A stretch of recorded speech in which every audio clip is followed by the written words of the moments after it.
December 8th, 1994. Tonight, this isn't the only man who wants to bring back the orphanage. My dad was in an orphanage, my mother was in an orphanage. You know, people in orphanages managed to get by.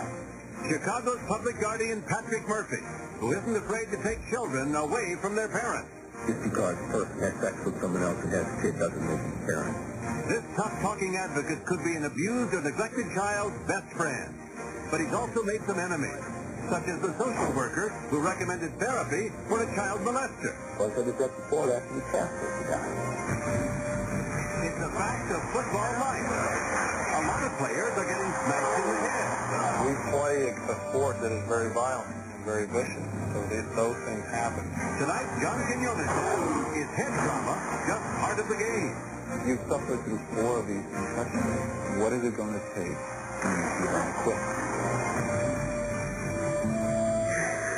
A story you will never forget. March 3rd. He wants to live until March 3rd. That's his birthday.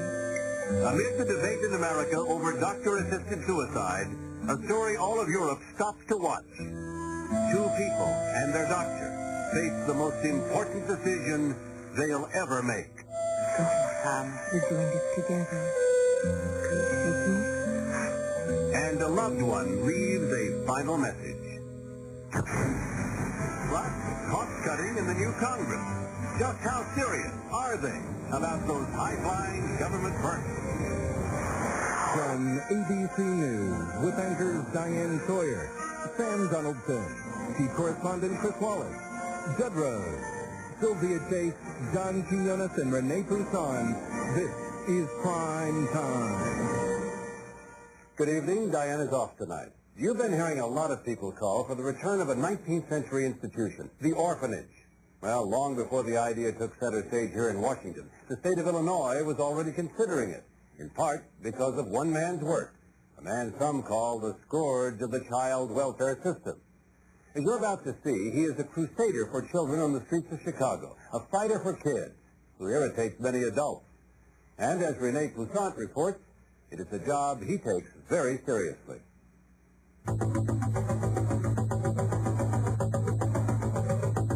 We're not talking about the Virgin Mary here. We're talking about a woman who let all this happen to her children. Just because a person has sex with someone else and has a kid doesn't make them a parent. You're talking about one of the most bizarre bureaucracies that God ever invented. That's vintage Patrick Murphy on TV. He's head of the Public Guardian's Office in Chicago, the court-appointed lawyer for some 28,000 abused and neglected kids in state custody. He seems real quiet. He directs a staff of 115 lawyers. He said he can see him tomorrow. Their job? To make sure a child's legal rights are protected while his future is being decided. And that means sometimes fighting all sorts of people, including state social workers and judges. Murphy and his lawyers get on people's nerves. We got to find out what's going on. And he likes it that way. I'm a fighter. I think the people I hire are fighters. I like mean people. I like people who don't give an inch. That's meant using his in-your-face style in the press to expose hundreds of cases of child abuse, giving reporters unusual access to graphic pictures of burned, beaten, mutilated, and murdered children.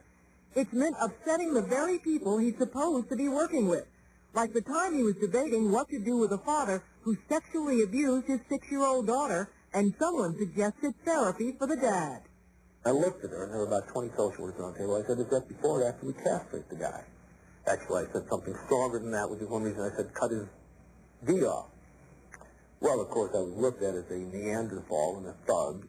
He has called advocates opposing him in legislation vultures and whores, which, was, unbelievable tactics in a public discussion. Diane Redleaf, a child advocate for the Legal Assistance Foundation, is one of a number of critics who say it's not just his colleagues Murphy won't listen to, but the children he's supposed to represent as well.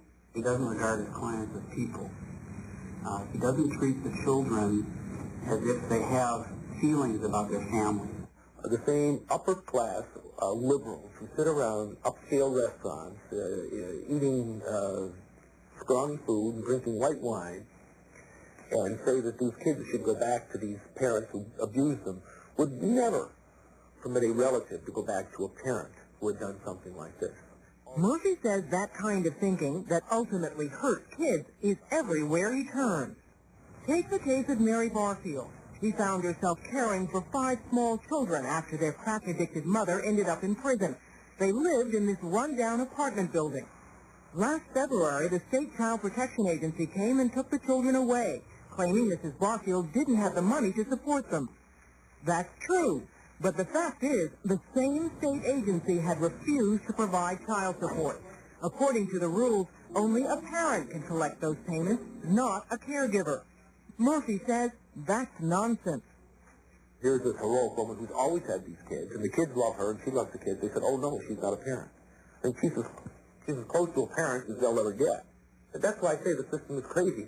Murphy says he had to, quote, bully the judge, unquote, to get the rules bent and get state money for Mary Barfield to take care of the children in this new subsidized apartment. It's just one example, Murphy says, of how child welfare rules have become outdated by today's problems. You can't go to a drugged-up mom, as the state does now, and say, oh, by the way, you're really a good person. Please get off drugs. We're going to send your kids back. What about the drug habit? She's going to walk away from that drug habit because we're not changing her life. She still has no high school education. She still has 5 kids. She's still 22 years old. So the social service idea of bringing in services to keep the family together, to keep this woman with her children, that's all for naught. In many cases. And if that's not controversial enough, Murphy promotes another idea that drives some members of the child welfare establishment crazy. Orphanages. Yes.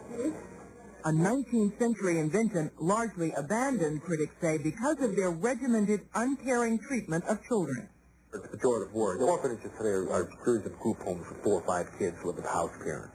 But you are talking about institutionalizing children. Whatever works.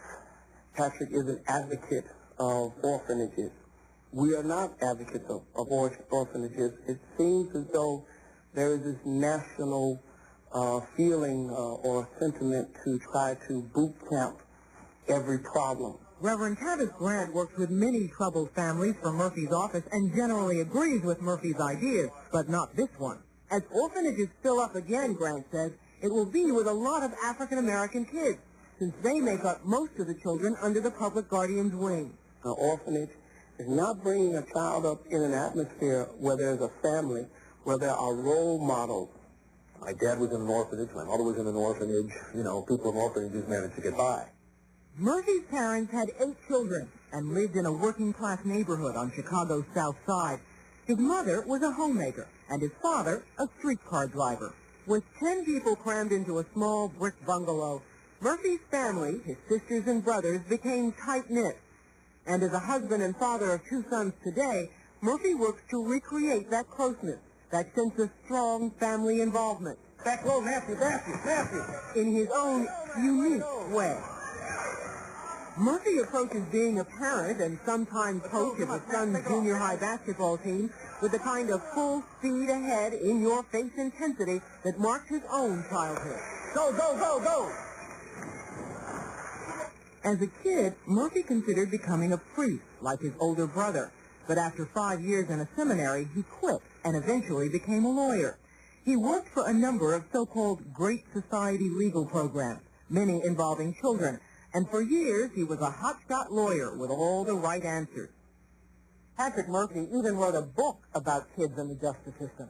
He was a true believer, but 7 years ago, when he took the children's public guardian job, he found that some of the old answers that might have helped poor parents didn't work at all with drug-addicted parents. And Murphy began to get fed up with a system that he felt coddled them, even to this day. We've reached the stage where if you go out and rape the kid next door, or be at the kid next door, you're going to go to the pen. If you do the same to your own kid, you're going to get a social worker. Makes no sense. By the beginning of last year, Murphy was close to openly rebelling against that system. 5 children had been killed in Chicago after social workers and the courts had returned them to their supposedly rehabilitated parents. The final straw for Murphy was a little boy named Joseph Wallace. Oh, my eyes! He was born on July 29, 1989, to 22-year-old Amanda Wallace, a deeply disturbed patient at an Illinois mental institution. She was sticking light bulbs and pop cans into her vagina, disemboweling herself, setting herself on fire, and assaulting other staff. Shortly after his birth, Joseph was placed in foster care, and for the next 3 years, Amanda Wallace fought to get him back.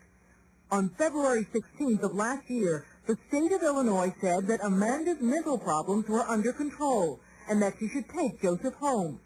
After years of fighting this move, Murphy's office did not object. They did not appeal the decision.